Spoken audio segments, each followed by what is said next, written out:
ಭಾರತೀಯ ಸೈನಿಕರ ರಕ್ಷಣೆಗಾಗಿ ಮಹಾಯಾಗ ಹಮ್ಮಿಕೊಳ್ಳಲಾಗಿದೆ. ಸೈನಿಕರ ರಕ್ಷಣೆಗಾಗಿ ರಕ್ಷಾ ಸುದರ್ಶನ ಮಹಾಯಾಗ ಮಂಡ್ಯದ ಕಾಳಿಕಾಂಬ ದೇಗುಲದ ಆವರಣದಲ್ಲಿ ಪೂಜೆಯನ್ನು ನಡೆಸಲಾಗ್ತಾ ಇದೆ. ಅಖಿಲ ಭಾರತ ಅಸಂಘಟಿತ ಪುರೋಹಿತರ ಫೆಡರೇಷನ್ನಿಂದ ಈ ಯಾಗವನ್ನು ಹಮ್ಮಿಕೊಳ್ಳಲಾಗಿದೆ. ಮಂಡ್ಯದಲ್ಲಿ ನಡೀತಾ ಇರುವಂತಹ ಯಾಗ ಇದಾಗಿದೆ. ಅಖಿಲ ಭಾರತ ಅಸಂಘಟಿತ ಪುರೋಹಿತರ ಫೆಡರೇಷನ್ನಿಂದ ಈ ಯಾಗವನ್ನು ಹಮ್ಮಿಕೊಂಡಿರುವಂಥದ್ದು. ಮಂಡ್ಯದ ಕಾಳಿಕಾಂಬ ದೇಗುಲದ ಆವರಣದಲ್ಲಿ ಪೂಜೆಯನ್ನು ಮಾಡಲಾಗ್ತಾ ಇದೆ. ಇದು ಸೈನಿಕರ ರಕ್ಷಣೆಗಾಗಿ ರಕ್ಷಾ ಸುದರ್ಶನ ಮಹಾಯಾಗ ಆಗಿದೆ.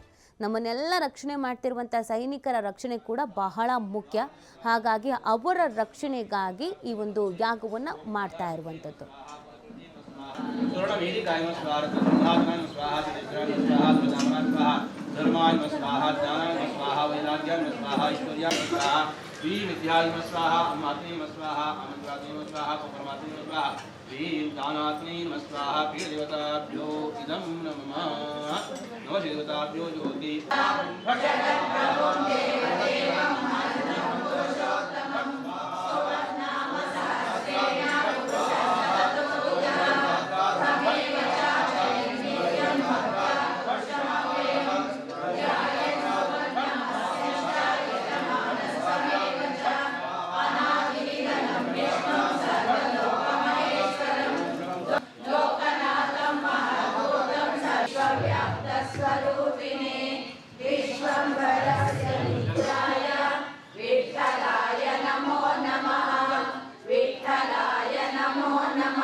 ಶ್ರೀ ಗುರುಭ್ಯೋ ನಮಃ.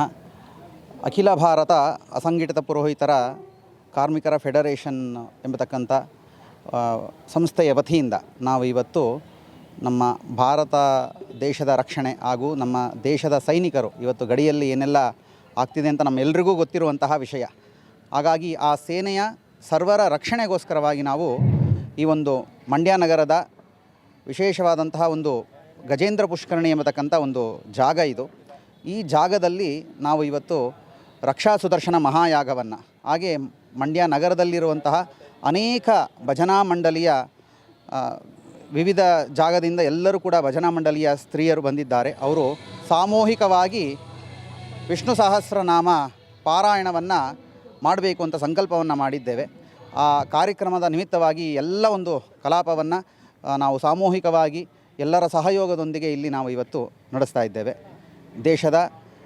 ದೇಶದ ಸಮಸ್ತ ಸೈನಿಕರು ಯಾವುದೇ ರೀತಿಯಾದಂತಹ ತೊಂದರೆ ಆಗದೆ ಅವರು ಒಳ್ಳೆ ರೀತಿಯಾದಂತಹ ದೇಶ ಸೇವೆಯನ್ನು ಮಾಡ್ತಾ ಇದ್ದಾರೆ. ಅವರ ರಕ್ಷಣೆ ಆಗಬೇಕು, ಅವರಿಗೆ ಶ್ರೇಯಸ್ಸು ಉಂಟಾಗಬೇಕು, ಯಾವುದೇ ರೀತಿಯಾದಂತಹ ತೊಂದರೆಗಳು ದೇಶಕ್ಕೂ ಮತ್ತು ದೇಶದ ಸೇನೆಗೂ ಆಗಬಾರ್ದು ಅನ್ನೋ ಉದ್ದೇಶದಿಂದ ಈ ಸಂಕಲ್ಪ ಪೂರ್ವಕವಾಗಿ ಈ ಕಾರ್ಯಕ್ರಮವನ್ನು ನಾವು ನಡೆಸ್ತಾ ಇದ್ದೇವೆ. ಶ್ರೀ ಗುರುಭ್ಯೋ ನಮಃ.